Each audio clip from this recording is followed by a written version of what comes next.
ذرا تصور کریں ایک ایسا مقبرہ جو پورے 3000 سال سے گھپ اندھیرے میں زمین کے سینے میں دفن ہے۔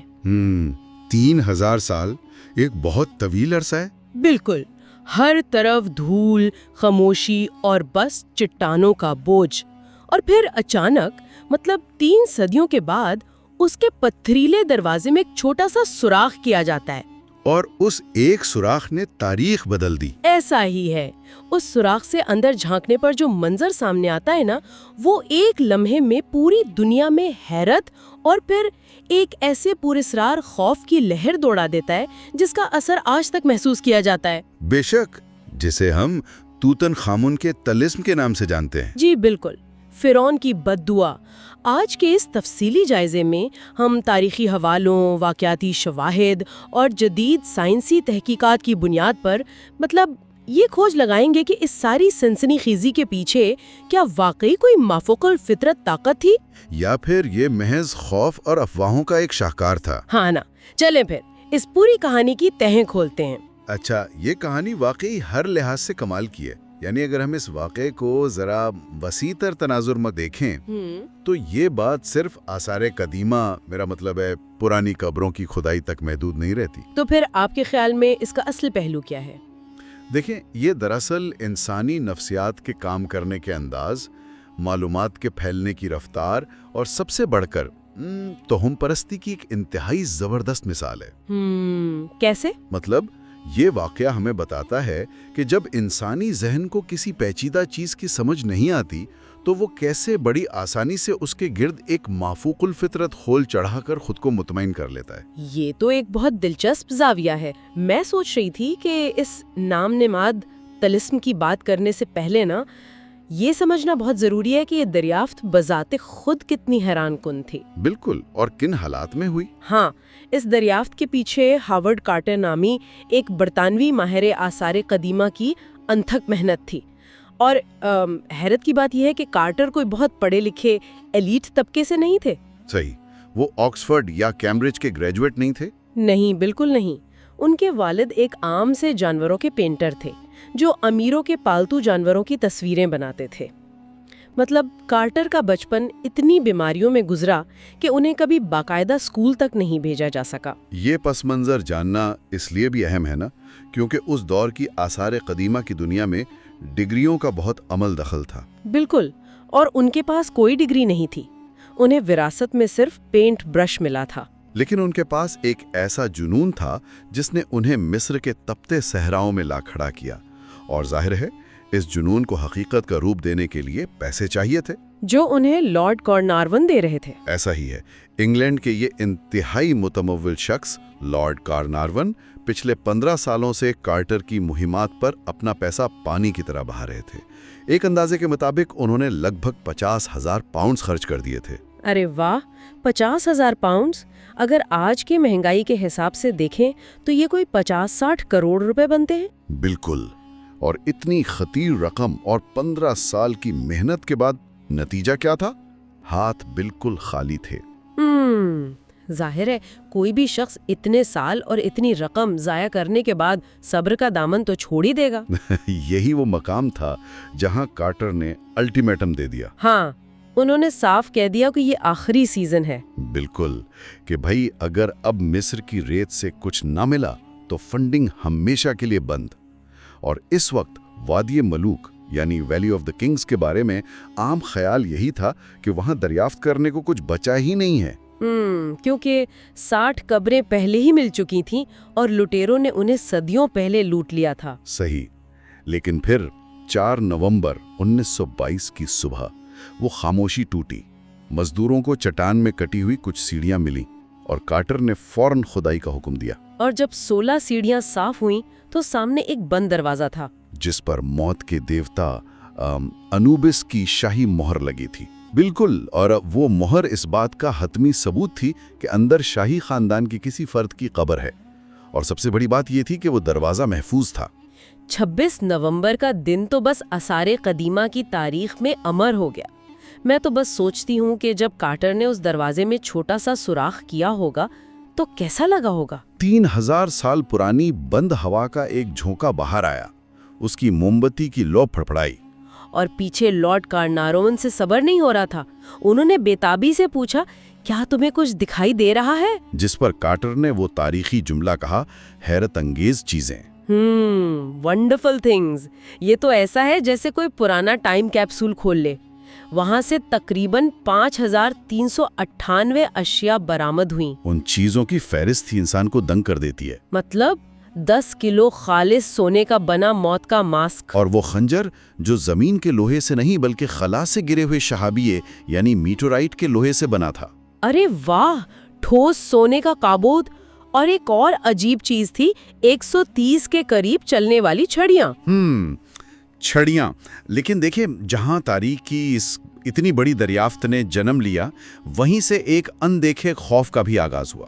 ہاں، کارٹر کی وہ پالتو سنہری چڑیا ہے نا، کینری۔ بالکل۔ دریافت کے کچھ ہی دن بعد کارٹر کے اسسٹنٹ نے گھر سے ایک عجیب سی آواز سنی۔ جب پنجرے کی طرف دیکھا تو اندر ایک زہریلا کوبرا گھسا ہوا تھا، اور وہ سنہری چڑیاں اس کے منہ میں مردہ حالت میں تھی۔ مقامی مصری مزدوروں کے لیے یہ منظر اپنے آپ میں انتہائی خوفناک تھا۔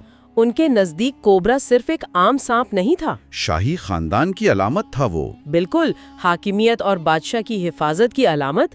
فرعون کے تاج پر سامنے کی طرف کوبرا ہی تو بنا ہوتا تھا، جو دشمنوں پر آگ برسانے کی علامت تھا۔ تو مزدوروں نے فوراً یہ نتیجہ نکال لیا کہ مرے ہوئے بادشاہ کے محافظ کوبرا نے پہلا انتقام لے لیا ہے۔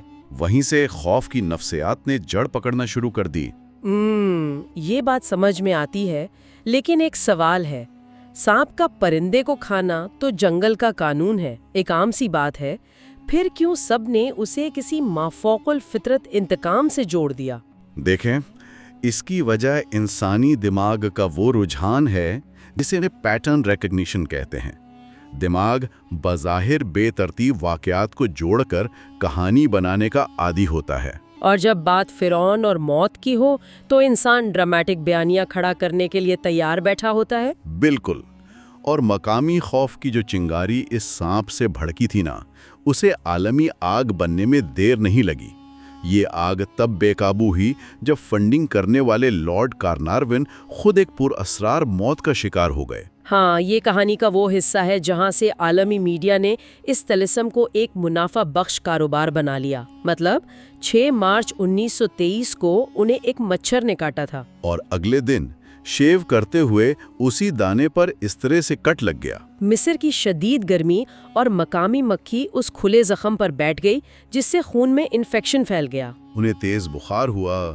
ڈاکٹرز نے منع کیا تھا کہ شراب مت پینا، لیکن لارڈ صاحب نے اپنی منگوائی دی وائن پینا جاری رکھی، جس سے ان کا مدافعتی نظام کمزور ہو گیا، اور بالآخر 5 اپریل کی رات 1:55 پر قاہرہ کے ایک ہوٹل میں ان کی موت ہو گئی۔ اب موت تو ایک طبی حقیقت تھی، لیکن اس کے ساتھ جو اتفاقات جوڑے گئے انہوں نے دنیا کو ہلا کے رکھ دیا۔ جیسے وہ خبر کہ موت کے عین اسی وقت پورے قاہرہ شہر کی بجلی گل ہو گئی۔ بالکل۔ اور اس سے بھی عجیب بات یہ رپورٹ ہوئی کہ انگلینڈ میں ان کی پالتو کتیا سوزی، اس نے اچانک چیخنا شروع کر دیا اور اسی لمحے اس نے بھی دم توڑ دیا۔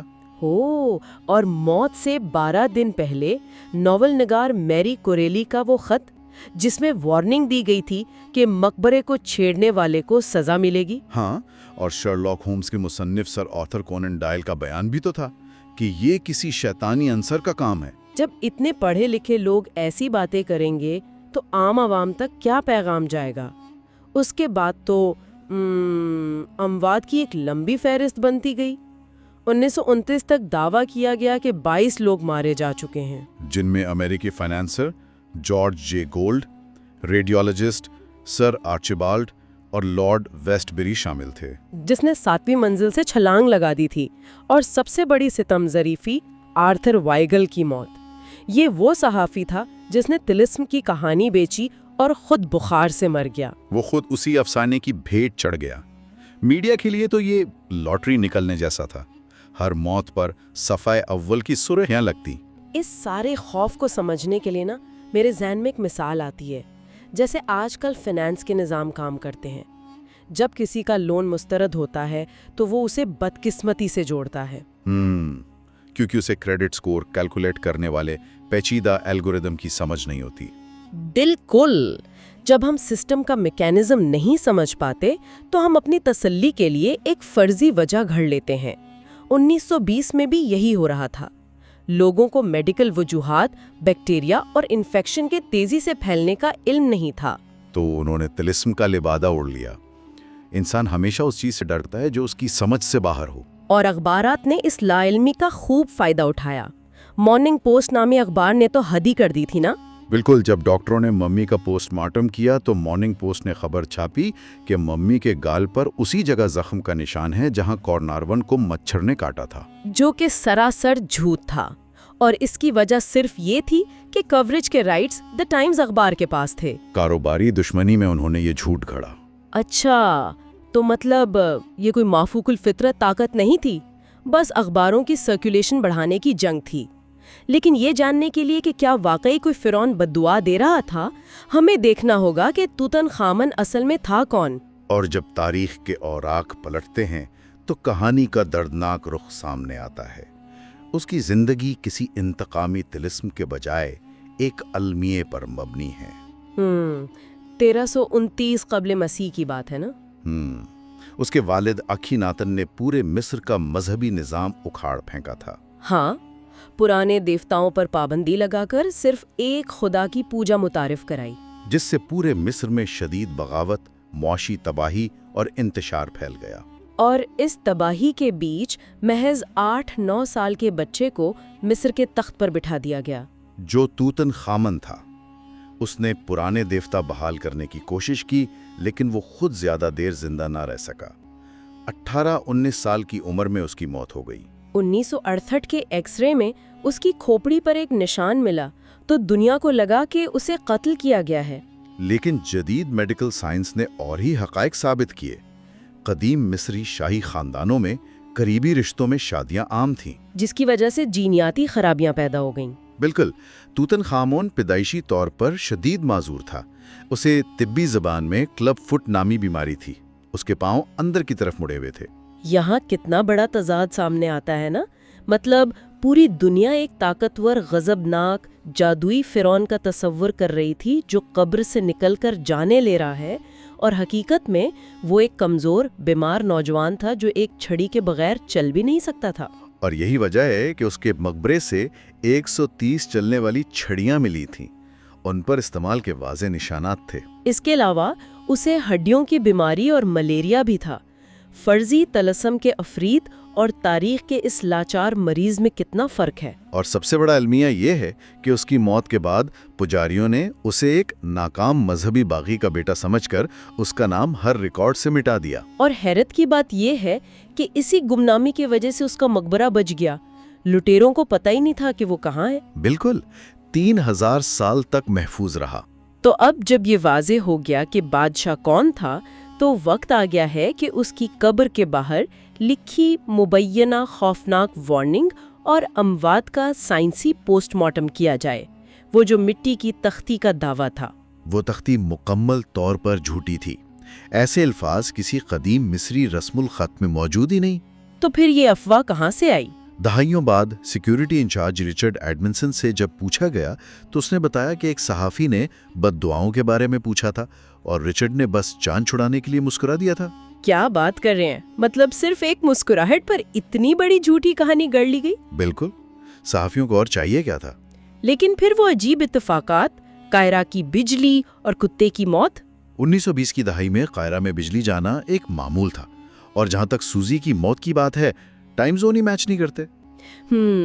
کارنارون قاہرہ کے وقت کے مطابق رات 1:55 پر مرے، جبکہ انگلینڈ میں آدھی رات تھی، جبکہ سوزی کی موت صبح 4 بجے رپورٹ ہوئی۔